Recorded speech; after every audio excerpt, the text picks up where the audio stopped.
Hello everyone and welcome to this special edition recipe episode. Today I'm making this simple spaghetti dinner because I'm running a marathon this week and I'm eating quite a few carbohydrates in the days leading up to it to fuel for the race. As usual, I'll go through the ingredients, I'll walk through the recipe steps, and of course I'll prepare and show you the food at the end. But I also want to take some time to go over how my marathon training has gone this cycle and what my goals are for my marathon race this week. So it'll be like a little dinner chat with you guys over some spaghetti. There's just 6 ingredients going into this super simple spaghetti dinner, which is both vegan and gluten-free. So let's go through each of the ingredients one by one. First up, we have 12 ounces of gluten-free spaghetti. I especially love this Rumo brand of spaghetti. There's also this large 25-ounce jar of spicy marinara sauce, 3 of these gluten-free dinner rolls, some non-dairy plant butter for the dinner rolls, some of this extra virgin olive oil to drizzle on both the spaghetti and the dinner rolls, and finally some of this nutritional yeast to sprinkle on top of the spaghetti with the marinara sauce. There's 7 super easy steps to make this simple spaghetti dinner. The first step is to bring a large pot of water to a boil, and I already have that pot of water ready to go over on my stovetop. For step number 2, I'll throw the gluten-free Rumo spaghetti into the pot of boiling water and let that cook for about 10 minutes. While the spaghetti is cooking, I'll move on to step number 3, which is to prepare the dinner rolls to be toasted in the oven. I have a lined baking sheet all ready to go. I think you can see it behind me. And the way that I'll prepare the dinner rolls is to take some of the extra virgin olive oil and drizzle it on top of the dinner rolls, and then just gently press the olive oil into the dinner rolls so that it's all absorbed. For step number 4, I'll take the baking sheet with the prepared dinner rolls and I'll place those into the oven to bake at 325 degrees Fahrenheit for about 10 minutes. I'll then move on to step 5, which is to drain the cooked spaghetti in a strainer. I'm just going to do it over here in my sink, and I'll also rinse the spaghetti with cold water. For step number 6, I'll take the dinner rolls out of the oven once they're all done cooking and looking nice and toasted brown, and I'll let those cool off for a few minutes. And finally, for step number 7, which is the most fun step, I'll serve up the spaghetti with the marinara sauce and a sprinkle of nutritional yeast on top, and I'll spread some of this non-dairy plant butter on the toasted dinner rolls. That's everything for this really easy recipe. Honestly, I hesitate to even call it a recipe because it's so basic. But anyways, let's get started making this delicious dinner, and then I can tell you the details about my marathon race and training afterwards. So I'm going to bring you over to my stovetop and start boiling the water so I can cook the spaghetti.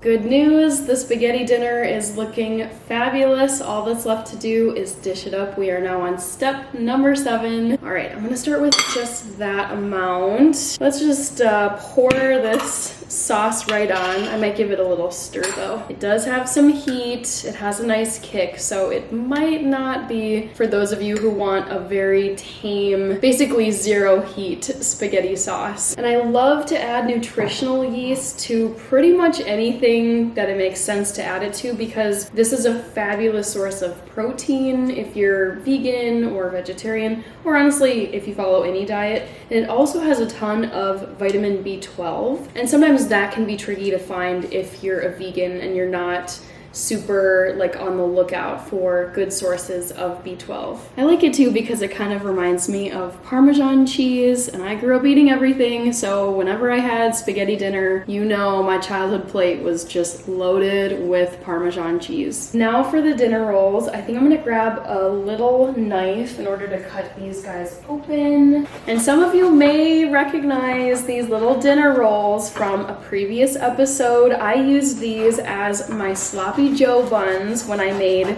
Sloppy Joe's vegan and gluten-free for Memorial Day 2024. I'll link that episode up above so you can go check that out. Ooh, we're so close. All that's left is a little slather, I think that's a word, slather of vegan plant butter. So there you have it. There is the super simple vegan and gluten-free spaghetti dinner. As you may have noticed, I'm not wearing my usual apron today, so I'm gonna be super careful. I tend to make a mess when I do these recipe episodes, but I really don't want to put any kind of stain or mark on this jacket because it's actually a commemorative jacket. I don't know if you can see, but this is actually a Grandma's Marathon jacket that I got a couple of years ago when I ran this marathon in 2022. A lot of people ask, why do you run marathons, or how did you get started with marathon running? I did not grow up running long distance. I was a soccer player and I did track and field sprinting, pretty short distances like 100 meter, 200 meter. It wasn't until a couple years after college I went to cheer on a coworker at the time who was running the DC Marine Corps Marathon, and I could not believe